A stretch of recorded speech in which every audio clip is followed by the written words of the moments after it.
Welcome to Kevin and Tanisha's Mix It Up. Where we're going to discuss everything from our family and friends. You need to... What? Don't sound like you're in the auditorium. I just tried to do that. Check. All right. Welcome to Kevin and Tanisha's Mix It Up. Where we're going to discuss everything from our similarities and differences. Family and friends. Son and daughter. Home and work. And how it all impacts our marriage, parenting, relationships, faith, and beyond. Let's mix it up. We are excited to kick this thing off and have some conversation around some relevant topics to hopefully impact some folks and start conversations in other homes besides ours. I don't know what besides is, but besides ours. And yeah, we're going to get this thing rolling. So today we're going to be talking about vulnerability and how that relates to our marriage and kind of some of our ideas and thoughts of why vulnerability is important in marriage, in relationships, friendships, and beyond. Yeah. So I think that being vulnerable in relationships are key components to impacting how the relationship versus it being just a casual relationship or it being something where I can rely on you if I have nobody else to go to.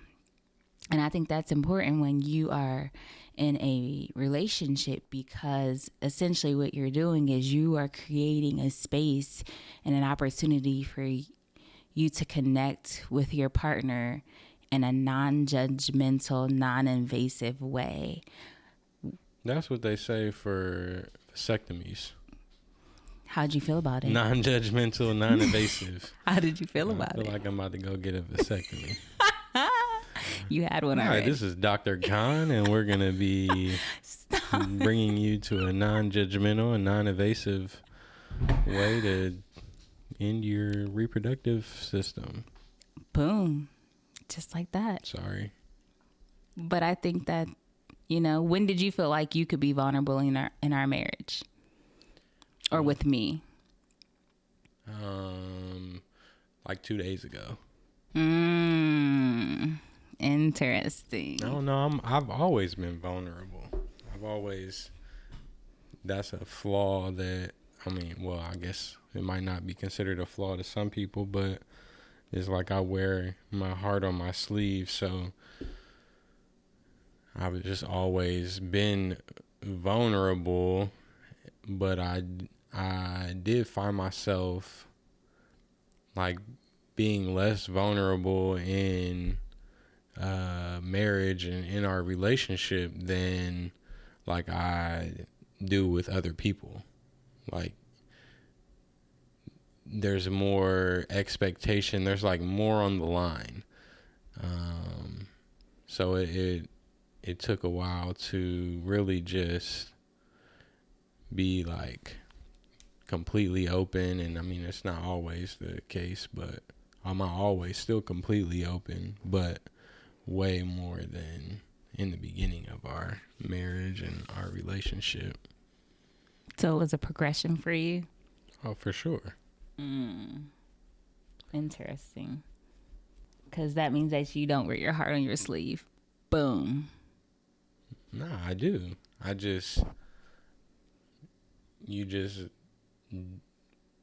It's different with different people. Like I can completely like let somebody know everything about me or how I feel or whatever at work or in a social setting and then go home. But if I do that at home all the time, you let it all out and then you got to go upstairs and lay next to that person at night. Like, it's different. You can't just, like, I can just be whatever and whoever I want to be in other settings and I know I'm leaving in 6 hours or an hour and a half, and I don't have to deal with the repercussions of me wearing my heart on my sleeve that day, or even more days, because people just like sometimes forget about things or move on, and that's like in a bad way or in a good way. But when you're completely like being completely vulnerable with your spouse or with your family, like you're going to wake up next to them the next morning. You're going to have to sit down at dinner with them in 20 minutes. Do you feel like being vulnerable means you're overly emotional? I mean, sometimes it feels that way. I don't know. So that's a little bit about kind of where we're going today. But before we completely kick it off, we're going to do a little activity here. So we both have 2 truths and a lie that we are going to give each other. And you probably hear Tenisha slamming away at the keys over there. My bad. So Trying to prepare my lies. We are going to see who can catch the other in a lie. And okay. I'm typically the one that gets caught in lies, but you want to go ahead? Go first. So, my 2 truths and a lie. I had a chicken wing at dinner on Friday night. I love tacos, and my favorite female rapper is Megan Thee Stallion. Oh, I hope 2 of those are not true. I hope you did the activity wrong. I hope your favorite female rapper is not Megan Thee Stallion. And if you ate a chicken wing, that's probably been why you're complaining about your stomach all weekend. So I'm going to go with the first one. The lie being, I guess I ate a chicken wing, but I don't really know. I almost ate a chicken wing. So you told a half truth. The game is not half truth. The game is not a half lie or a half truth. But I didn't eat it. I almost did. I picked it up on accident. How do you Because it was right next to the cauliflower cauliflower wings, and I was talking. You don't pick up cauliflower wings with your fingers. Yeah, you can, though. There was no sauce. They were sauceless. Sauceless cauliflower wings. Those sound like just regular cauliflower. Well, they were fried. Those sound awful. Okay. Don't judge me. This is that's not a part of being vulnerable. That is. You judging. I can judge you. You judging. Anyways, that doesn't have to do with my where's vulnerability. your 2 truths and a lie? All right, so my 2 truths and a lie.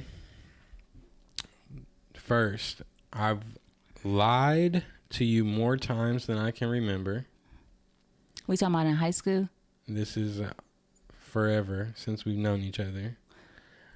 I am the most honest person I know. And I am comfortable sharing my deepest feelings with others. You got to speak. I have to think. That's crazy because those all sound like lies. I am the third one. I am the third one. I don't understand what you're saying. Whatever the third one is the lie. You just picked a number. You don't even remember what it was. I am more vulnerable with most people. What does that say? I am comfortable sharing my deepest feelings with others. See, it's too long. That's not even true. That's too long for that to be true. We just talked about that, though. I can share anything with anybody. Okay. So you lost, and I won. Okay. That's not true, though. It is. Who haven't I shared my deepest feelings with?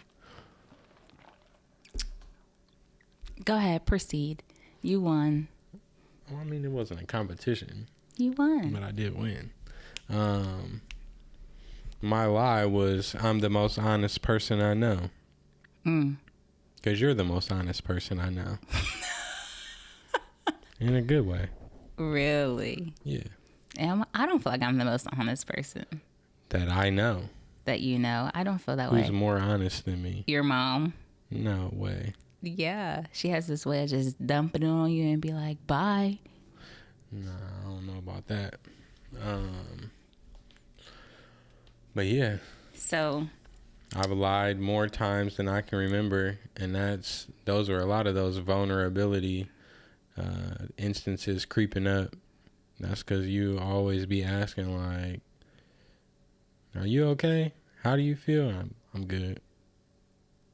yeah, that's like your conditioned response to shutting me down. I gotta have something To shut me down.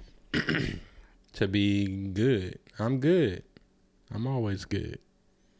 But I guess that's a lie. It's a lie. Or that's a truth. Well, it was a truth, but it's a lie when I say I'm good. So then that's a lie. You got two lies. No. I said I've lied to you more times than I can remember. Okay. So, what are your questions for me about vulnerability? What are my questions for you? How important do you think vulnerability is in a relationship? I feel like it's very important because if I'm not able to be vulnerable with you, then I'm going to be vulnerable with someone else. Because as humans, we have to have someone else to connect to. And if I don't feel like I can connect to you, then I'm going to end up unintentionally connecting to someone else because they have the ability to just be there. Mm-hmm. Do you know what I'm saying? Have you experienced that in different ways or ever experienced that? Were there times where we weren't very vulnerable or didn't have that connection with each other? No, I don't feel that way because I know that our relationship early on in high school was me being vulnerable. Just that whole 4 years of high school and then navigating into college years. But like if I'm not being vulnerable and I'm not connecting, you haven't had moments where you're like, I need to go talk to somebody else about something? Or I mean, I've said to you, clearly you don't understand. Like, I've said that to you. Understand what? When we were having conversations and you don't know how to respond, and I'll be like, clearly you don't know how to understand. I don't know how to understand. Yeah. Well, what if it's not me not knowing how to understand? What if it's just not an issue of understanding, but an issue of, not knowing how to communicate what I want to say without hurting somebody's feelings? That could be. That's never been something that's presented. Usually it's just this deer in headlights look. Or, oh, that's crazy. I don't understand what you're talking about right now. When I've tried to be vulnerable and you didn't understand it. That's what I'm talking about. Your question. I've had deer in headlights look when you tried to share something with me. And you not understand? Yeah. I don't understand. Okay. There you go. Boom. So I think, and oftentimes true too, it's one of those things where you'll just start questioning to get more information. And then I'm like, okay, this is not what I'm looking for.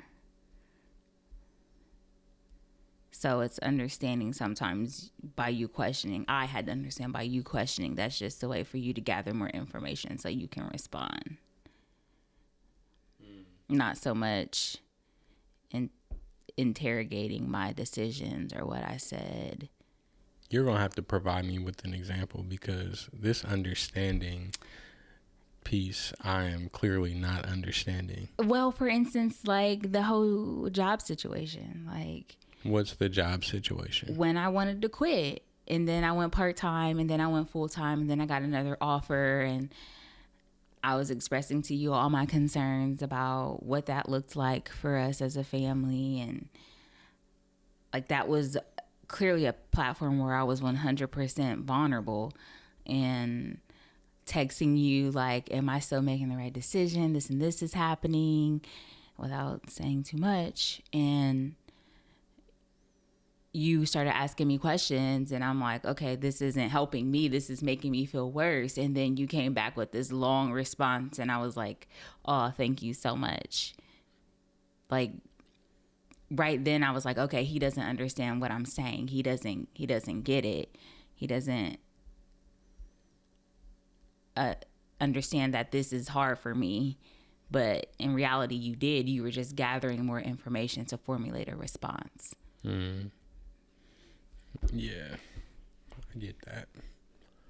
Well, then how does the vulnerability like open up, I guess, conversation, or how has it, as we become more vulnerable over these past 8 years of marriage, Ooh. and however many years, what is it, 15, 16 years I of, think it'll be 17. 17 years of being together. That's crazy.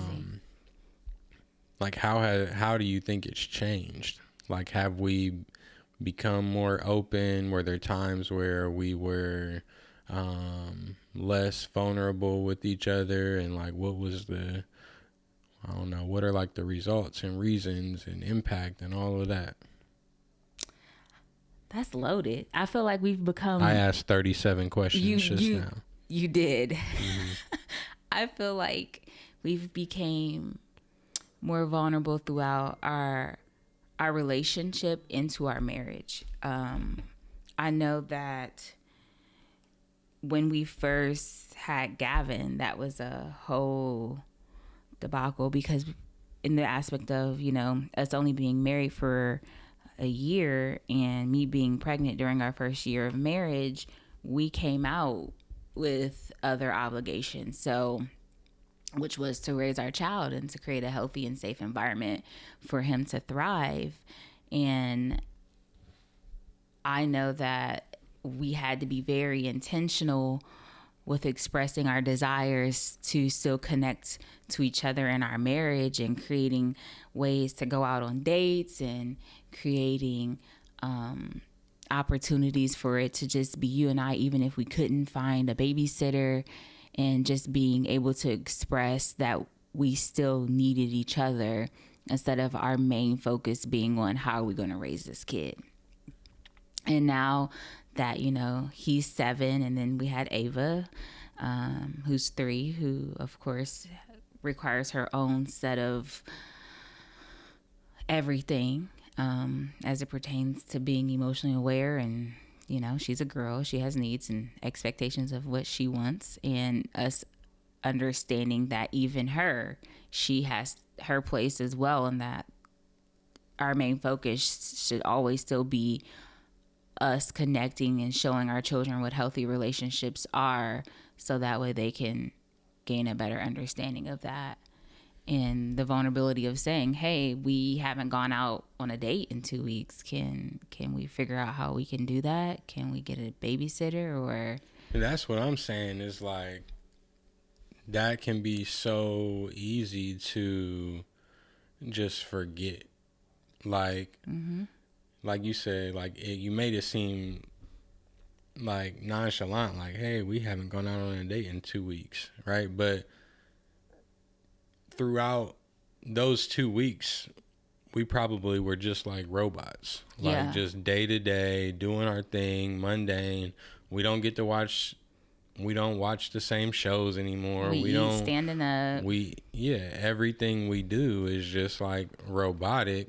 So then you're not only, just because like you have kids and they have lives, and you have obligations, and I have obligations, and the dog has obligations, like everybody has needs, and we're so focused on filling everybody else's needs, filling everybody else's cups, that even though we're like, I would say maybe more intentional than others sometimes at connecting with each other, there can still be like 2 weeks that are just like lost in eternity in terms of our relationship. But then it starts to not feel right. Like, I think for me, it's like, okay, this does not feel right. And that's when I say, you know. And that's where the vulnerability comes into play, because I think that's a big difference and a big important part of our relationship, is that we can say that it doesn't feel right, like something's not right, where it could be really easy for people to just keep going with that mundane, robotic schedule and just justify that in their minds of like, yo, I'm taking care of my kids, I'm taking care of my family, I'm meeting everybody's needs. Yeah. But in the end, like, even though you think like you're meeting everybody's needs, the bills are paid, the house is clean, the kids are happy. Yeah. And because of that, you're like, oh, my spouse should be happy because I'm meeting everybody's needs, expectations like, of a functional. I've checked all the boxes. Yeah. But then you forget about checking that box of like your spouse's emotional stability, or and the internal connection, your connection with your spouse. And that 2 weeks can turn into 2 months without even it turns into 2 years. Like it turns into divorce because we've just went through and checked the boxes on everybody's needs instead of like taking a step back, or instead of being comfortable enough to say like, this ain't working. Hey, I feel this way, or I don't feel like we're connecting, or I don't feel, and that's where that vulnerability comes into play more than any other part. I think in marriage, like we can come home and like talk about how emotionally like exhausted we are, or we can share with each other these like deep feelings that have to do with life. Right. But like that's important too. But even more important is like being able to say, I don't feel a connection right now. And how vulnerable do you have to be with your spouse, the person that you're supposed to be the most connected to, like in the world? How hard is it to say like, I don't feel like we're connecting? Right. Yeah. I mean, I think that's real, because I always find it funny when your people, like in your circle, I got people.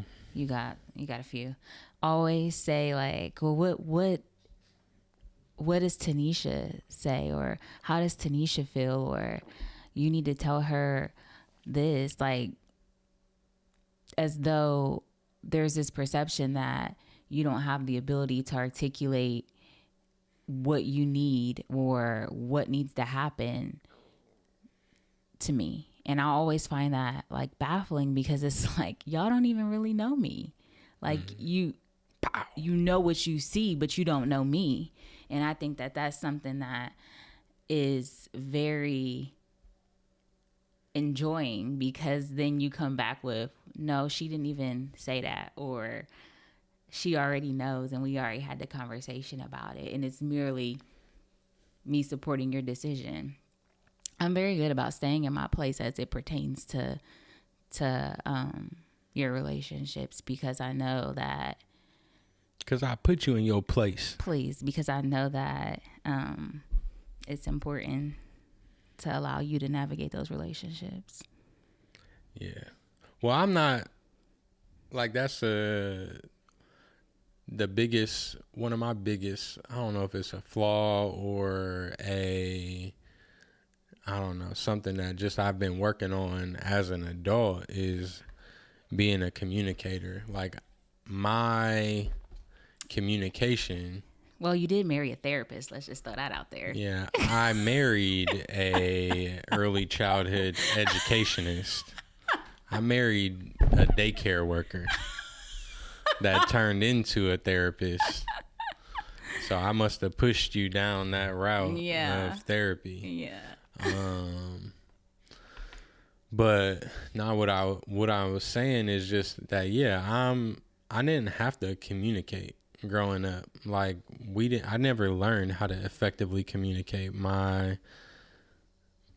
With my mom having a language barrier, being deaf and me not learning the language effectively, not being pushed to learn the language, I didn't ever communicate with her effectively. And with my dad, you know, at night when it was when you typically communicate with your parents, he was typically drunk. Lean back. Like, we couldn't effectively communicate. So my communication came just with friends, and I don't think you always learn the best. You're not learning the best things from your friends. Yeah. I mean, that's how, I mean, for me, you knew this, that I grew up listening with the intent to respond versus listening with the intent to connect. So when we would get into those kind of not so much arguments, but we would get into like highly emotional conversations where your understanding of communicating is that if I elevate my voice, I then dominate the conversation. And mine's was if I sting you real quick, then I'm listening with the intent to respond on how I'm going to get you to back down, then I control the conversation. So I think understanding how, like you said, our childhood communication then impacted our relationship in high school and even into early adulthood. Whew, that sounded early adulthood. We old. You old. I'm 31 going on 22. I think that was important too, like knowing that about our childhood.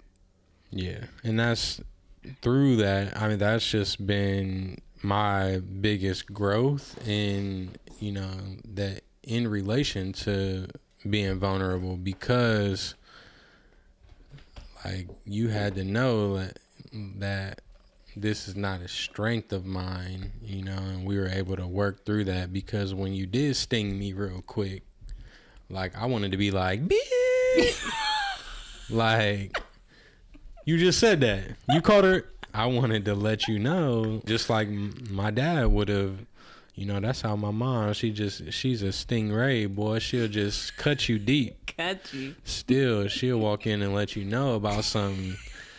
And then act like she can't hear you. Yeah, then my dad never had that, though. He will always just boom. Every curse word in the book would come out, and that was my model. But we've had a couple like big fights, but it's never resulted in me going there. And I don't know how. You know what it is. Don't play. Yeah, but I'm saying that's all that was ever modeled to me in my friendships and their parents or their relationships with one another, or just to have an awareness. I'm just bigging myself up. To have an awareness not to go there because I understood what my values were, that I valued the relationship more than I valued being able to not even win, but like dominate an argument or dominate a discussion. I mean, that took a lot of understanding and just a lot of, even when some of those things did creep in, of your understanding of like, yeah, it's frustrating in that moment, but then we can talk about it later, talk about the why did that happen, or why did you respond this way later. Yeah. I mean, I think that's power in being able to table a conversation, because not all things can be addressed right then and there. And I think like you do when we do table a conversation, you'll start pacing and you'll be like, we gonna talk about it now? You ready to talk? And I'm like, yeah, let's talk. What you want to talk about? And I be wanting to punch you in the neck. I be wanting to chop your neck straight off. Why are you talking to me in that tone? You better yell at me. Absolutely. We can have a conversation that's so about frustrating. I just want somebody to yell at me so I can take it to the next level. But I'm not a yeller. That's not me. Unless you're on the second floor and you can't hear me. That's the only time you'll hear me yell. I'm not a yeller. Nah, let's be honest. If you're sitting on the couch and I'm in the kitchen, which is visible. That's not, I mean, that's a lot of square footage in my mind. Nah. I'm in the bathroom on the first floor. I mean, but yeah, I think that that's something that's very powerful in a relationship, is where you guys can get to a point where you can table something because you guys aren't in the right mental space to truly address the core of the situation. So, like, and for me, as it pertains, I have to be understanding that my nonverbals, my facial expressions, my eye rolls, things like that, are more impactful to Kevin than my words. But sometimes, and I always tell him this, that sometimes my nonverbals aren't adequate to what I'm thinking or what I'm saying. And that just doesn't make sense. And he always says it doesn't make sense. Because that's how you really feel. But it doesn't. Like, it could just be like... I be wanting to take a little spoon and just take your eyes, just put the spoon in there and pop them joints out. I mean, it just doesn't. She got this eye roll. Tenisha got an eye roll. She learned how to do it on Oakwood on the south side when she was 6 years old. She learned how to do it from some chick out there that was on the block. And that joint is serious. Oh. Her eyes flicker like 47 times. Whatever. And then they roll to the back of her head. Whatever. And it just make you more upset. And just make you want to yell. Yeah. I mean, you want to run through a glass window. Anyways, I think that's one of the things too, is learning when we're talking about communication and communication styles as it pertains to being vulnerable, is understanding your partner's communication and what that looks like. So, I mean, what advice or suggestions would you give to someone who is wanting to learn how to be more vulnerable? I mean, I think it just takes a lot of self-awareness and like processing of yourself and really knowing what your weaknesses are, what your strengths are, to be able to incorporate those into a relationship. Because like I was just saying, I went to school for communication. I was always... You got a degree for... like, and communication and public speaking. Like, I'm always good. I'm a good communicator up in front of a group of people. I was the best in all of my classes. Like, I don't have fear when it pertains to talking to a group of people, but on a subject. But me communicating one-on-one with the person, like, I had to learn, like, just because I'm good at this one part of communication doesn't mean I'm good at another part. And my one-on-one communication sometimes can struggle. I don't know. It's hard for me to figure out what I'm trying to say or get my points across without being like overly emotional or things like that. So I had to learn, like, what is, when it comes to relationships, when it comes to marriage and family, like, what am I good at? And how do I make sure to stay good at those things? And then what are my weaknesses, so I can begin to address those, or at least just know that they're there, so that when we are having conversations, when we are having moments of like vulnerability, to like think back and be able to, you know, share or be able to get into that like bag of weaknesses and try to make those things better. Insecurities too, you know. I think also that's one of the things too, where you always thought that I was being... Because I have really good communication, I can talk to anybody, anywhere.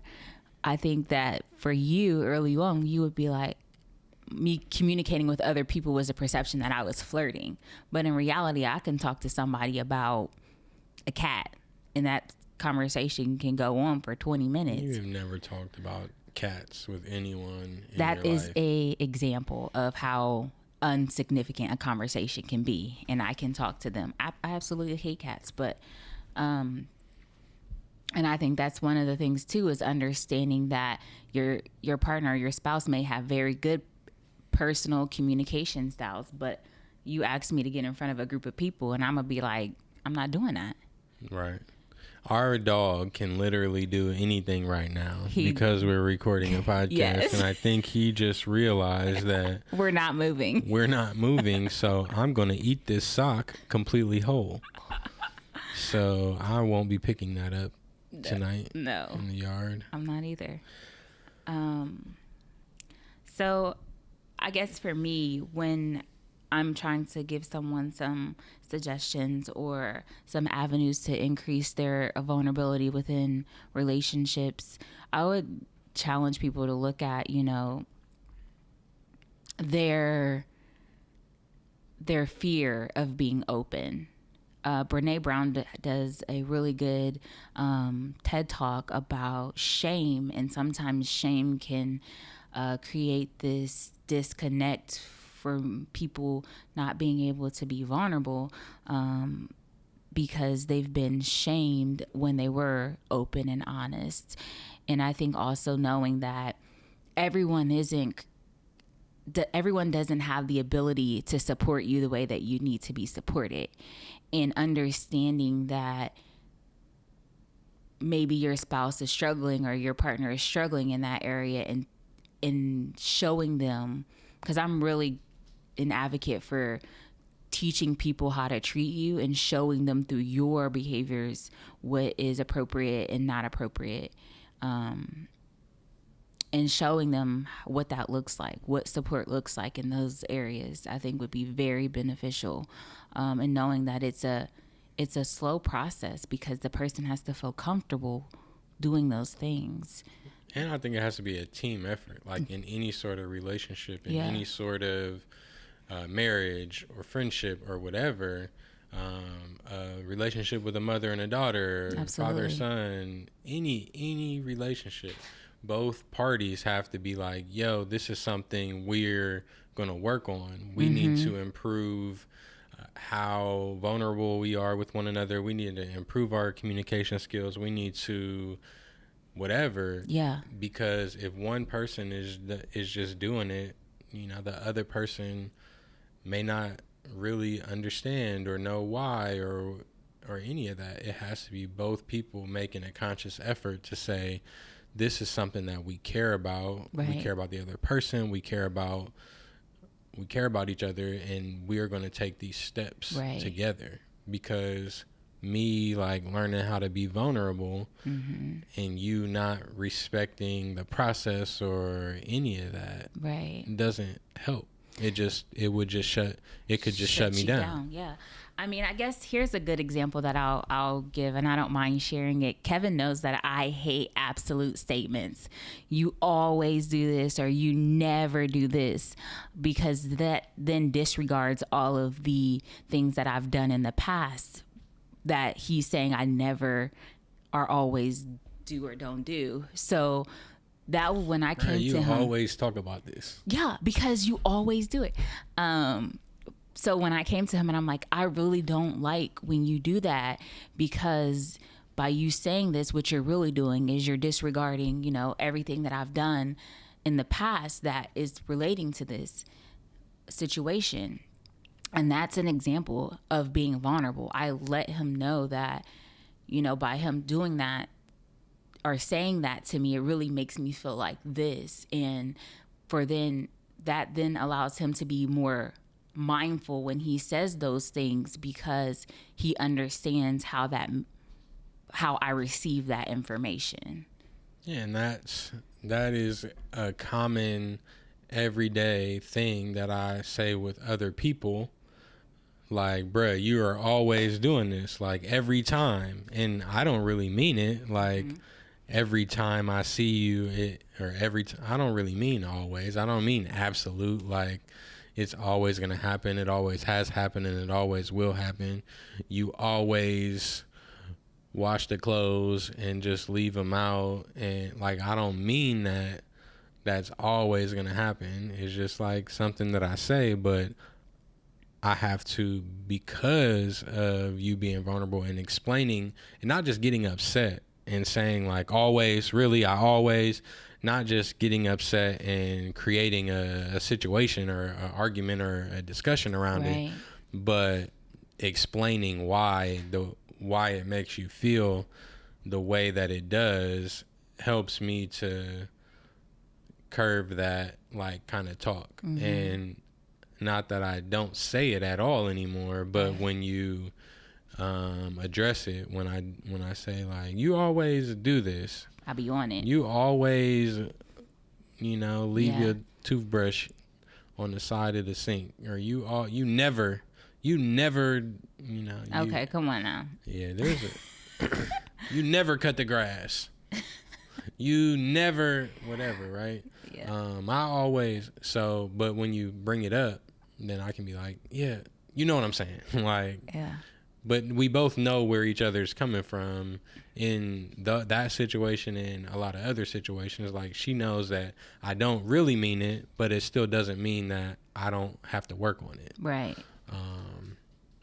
But something else you had said earlier that I wanted to like circle back to was that shame aspect of vulnerability, and like how much it takes. Like, I've seen in other relationships with people that I know or that we're close to, that I could tell like it takes a lot for them to say how they feel, and then once they say how they feel or express themselves, like they get made fun of, or they get laughed off, or somebody's eyes roll, or whatever. Do you contribute to those behaviors?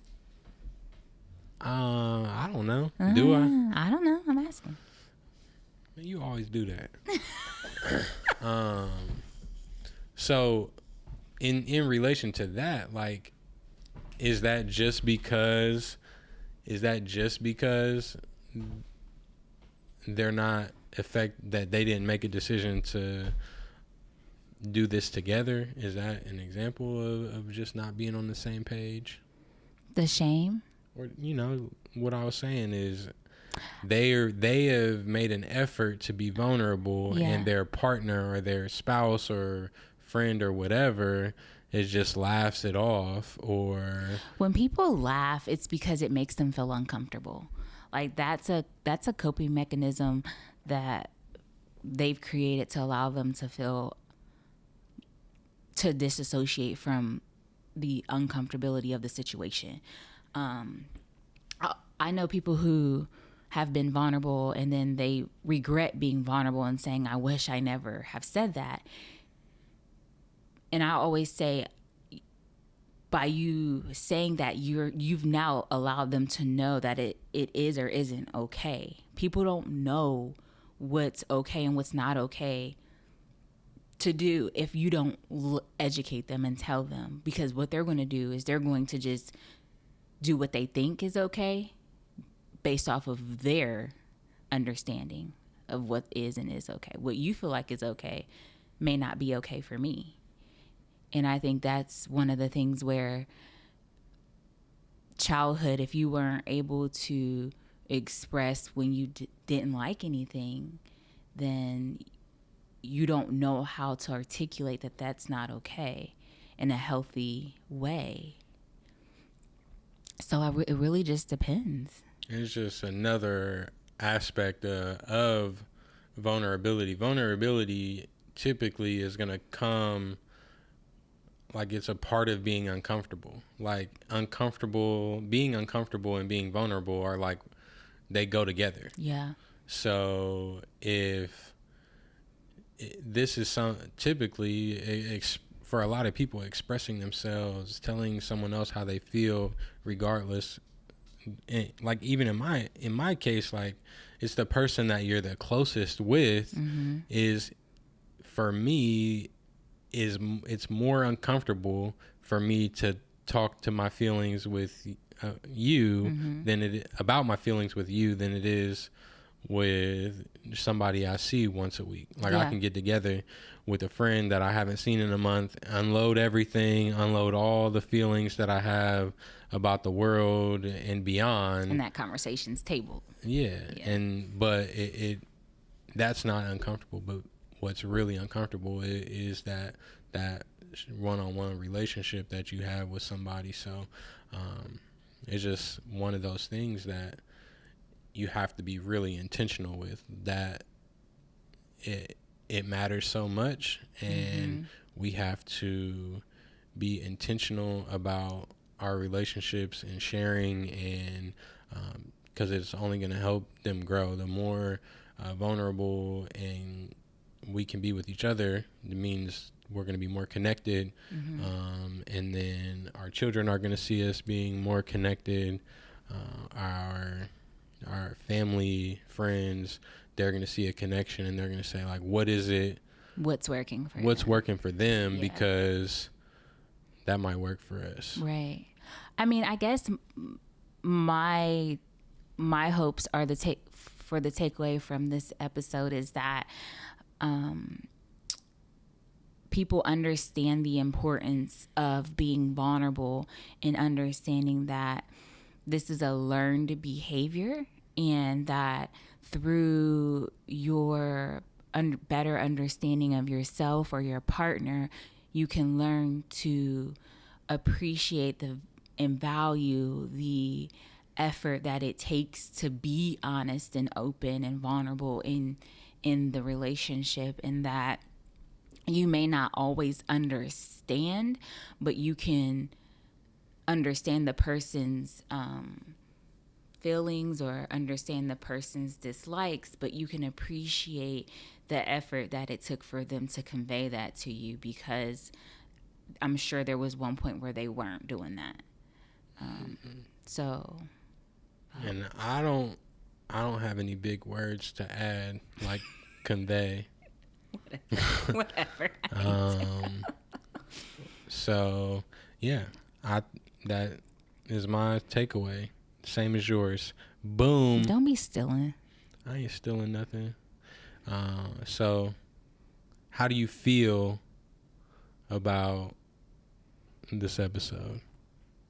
Well, it's our first episode, so I think it's gonna be something that, hopefully will allow people to want to listen more to. I feel like we have a lot to offer. We've been, it'll be 8 years we've been married, and we've been together for 17. So there's a lot of growth and development and young wisdom. We don't have that old wisdom yet, but we have young wisdom on what has worked and what hasn't worked. And hopefully, we were intentional with making this our first episode because we know that vulnerability and us being vulnerable in our marriage is what has allowed us to grow to where we are now, and hopefully it'll carry us to where we want to be in the future.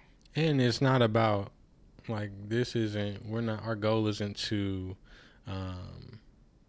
help necessarily people, but No. it's for people to I get paid to help people. help themselves. Yeah. Is that people are going to listen, hopefully, and they're going to take something away and say, like, oh, maybe we should have this conversation or incorporate this. Like, so don't ask me for help, because I don't know how to communicate with you. I don't want to have conversations with anyone. No, he doesn't. I don't want to be emotionally connected at all with anyone. But he wears his heart on his sleeve. I think, and I think also people always ask, for me, it's always, well, how do you and Kevin do it with 2 young kids, and you guys both working full time, and he travels? And I always just say, I tell him, you've been gone. When can we go out? Or, we need a sitter this weekend. And I remind him of how important it is for our marriage and for our growth to maintain our somewhat consistent outings. For sure. Shout out to Uncle Keela. Uncle Alex, and Aunt Keela Keela for watching the kids so we can record this episode and have a magnificent weekend. Yes. All right, so we'll talk to y'all next time. All right. Thank you for listening to Mix It Up with Kevin and Tenisha. Make sure you listen, like, and subscribe. Follow us on IG at Kevin and Tanisha. Stay tuned for more, and we'll see you all next time.